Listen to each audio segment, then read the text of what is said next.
Peace, family. Happy Monday. Welcome to A Deck a Day. It's been a minute, but I've been grinding, working on a lot of stuff to share, and this Venus retrograde has been just doing its thing with me, and I'm just aligning and connecting as Venus is my planet. Mercury retrograde on the way on the 14th, so getting into that mode as well. But I did want to start the week off by sharing a deck a day. Again, I'm going to be moving through my tarot decks to start off with, going with the as below, so above energy, and working my way up to the skies and starseed cards and such. So we're going to be working with some of my Trinity mirrors, pyramids here, Organite, see which one resonates with you. We've got red Jasper right here. We've got Lapis Lazuli right here. And we've got rainbow moonstone over here. Working with the Hoodoo Tarot today. So take a minute, less than a minute, and see which one resonates, which pile resonates, which piece of Organite, which pyramid, which mirror is speaking to you and through you. And let's see what the cards have in store for you today. If you went with red Jasper, your message is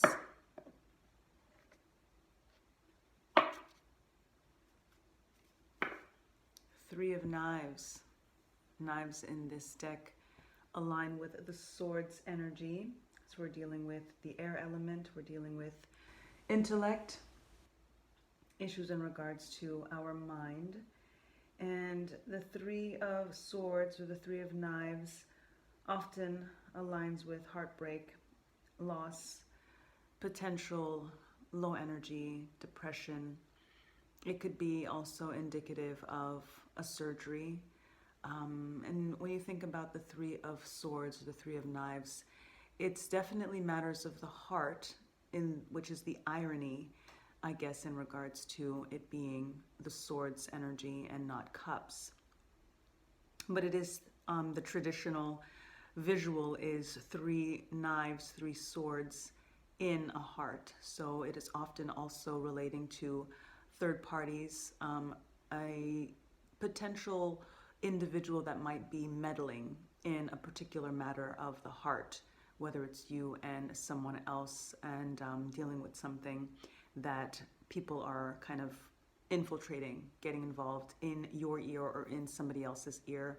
So it's really important to be mindful of other people's motives in regards to your particular personal affairs, especially again when it comes to matters of the heart. It's important, especially if you're dealing with a passionate dynamic, that you are very respectful of your business in relation to that other person that you're with. And oftentimes people on the outside can have particular opinions about something, but no one can really know what it is that you're dealing with, what it is that you need, that you want, more than you.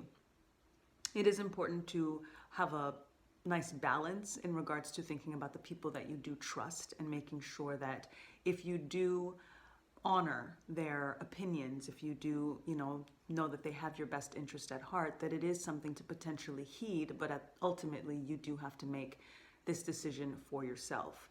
It is an opportunity as well to think about your dynamics and think about lancing the boil, in a sense. If there is something that needs to be addressed, something that needs to be discussed, something that you are in your head about that you need to verbalize and express, it's definitely an opportune time for you to do that. In the relation of heartbreak, that expression may be something that you're worried about sharing because you don't want to hurt someone's feelings. But if it is true to you, and you do have to think about, again, always filling your own cup, letting others drink of the overflow, or knowing when it's time to kind of pinch off that well, that source, that spring, if somebody is not giving you what it is that you need, that you deserve, that you want, or if you do feel at the end of the day that it is time to just kind of conclude something. There could be divorce in this, in regards to if there is a marriage, if there is something that's just not working for you anymore, or that you feel like you're settling in some ways.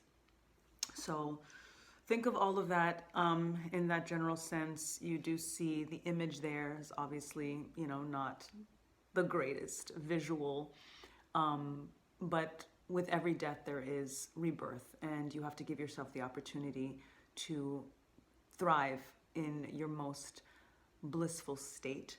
And if you don't feel that you are there, then it is definitely time to reassess the situation. If you chose Lapis Lazuli, your message is still with knives energy, swords energy. We're all very much in our minds, in our heads these days. There's a lot to think about. Mother of Knives, again, still the air element. The mother is aligned with the queen energy in the traditional tarot, and you are aligning with being self-sufficient.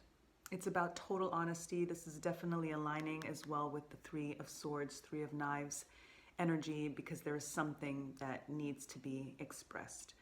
I always say to heed all of the messages of the 3 cards that are chosen whenever I pull for deck a day, but then you just obviously pay closer attention to the particular pile or piece of organite that was aligned with that particular pile. But definitely heed all of the messages, because they often do align. They often do relate in some ways. If you are getting this message, if you're seeing this message, even more so, it's something for you. So when you think about what it is that you are thinking about, you have to be honest. You have to be self-assured. This is energy that, again, is about self-sufficiency.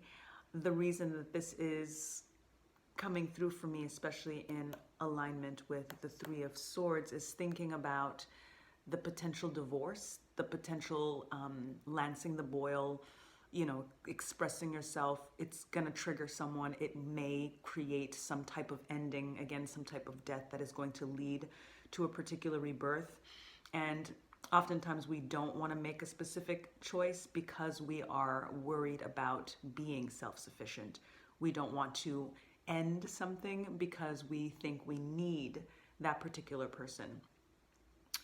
The idea of a divorce, what's coming through, what Spirit is speaking through right now very clearly in connecting this Three of Knives and the Mother of Knives with self-sufficiency and potential divorce, is that concern that you may be having if you are thinking that it is something that you want to pursue, or again, just changing the particular dynamic. Divorce doesn't have to mean a literal divorce. It just means a separation in some ways and being more independent in some ways. And there's a clear confirmation here that if you do need to make that leap in regards to being more independent and kind of separating yourself, divorcing in some ways from a particular dynamic. Again, this doesn't have to even be passionate. It doesn't have to be a particular relationship. It could be a situationship. It could be platonic. It could be professional.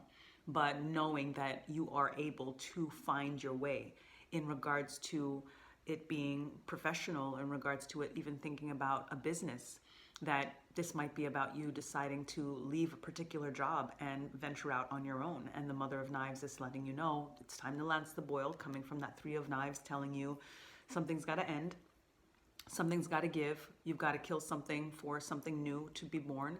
And the Mother of Knives coming in right now, clearly stating that you're going to be good, you're going to be self-sufficient, you're going to figure this out, and the independence is what is going to be the biggest reward for that step, for that leap of faith.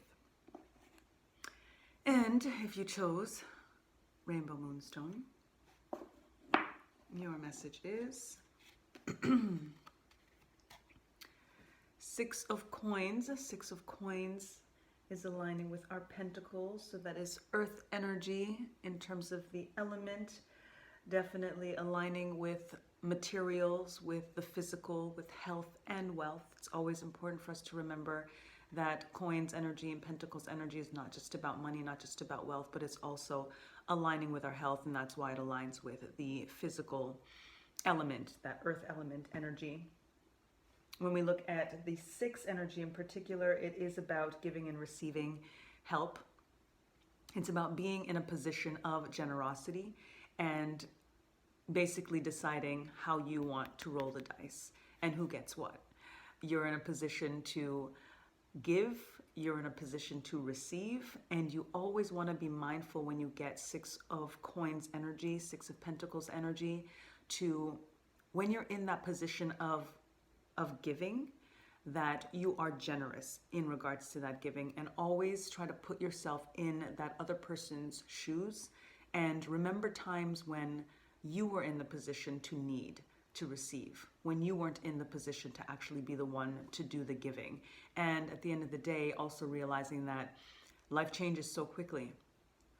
And although we can be in a position of being the one to be generous and to be the one doing the giving now, there's no telling what life can bring tomorrow. So you always want to do your most, give your most in regards to that generosity, not just in regards to thinking about so that you can be the one to get one day, just because that's karma, and you definitely want to ensure that you are putting out into the universe what it is that you hope to receive, just as a general golden rule type of energy.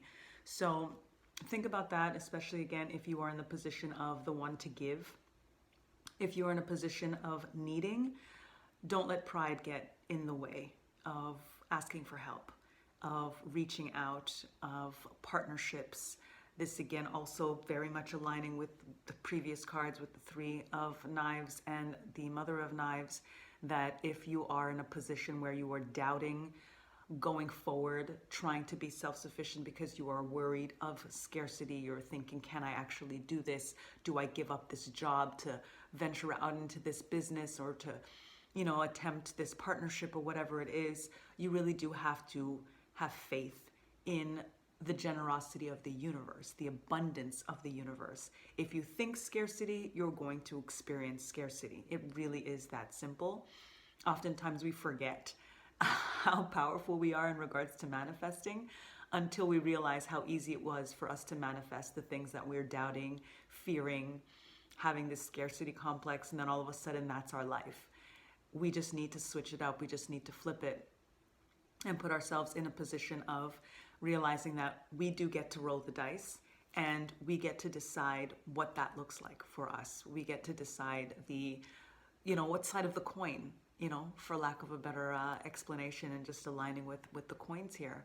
We are in a 6th year right now, 2022. So that is a year of creatrix. It's a year of really bringing in this notion of, I am going to create this life for myself. This is what I want it to look like.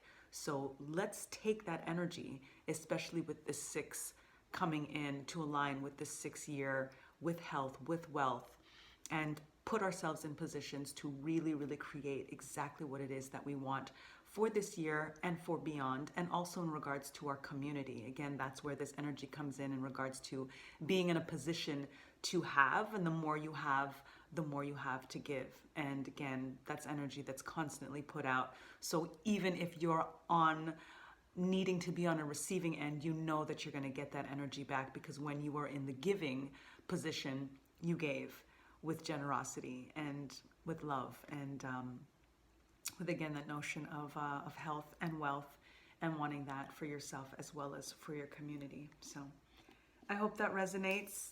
And till the next time, lest we forget, time to get back to natural.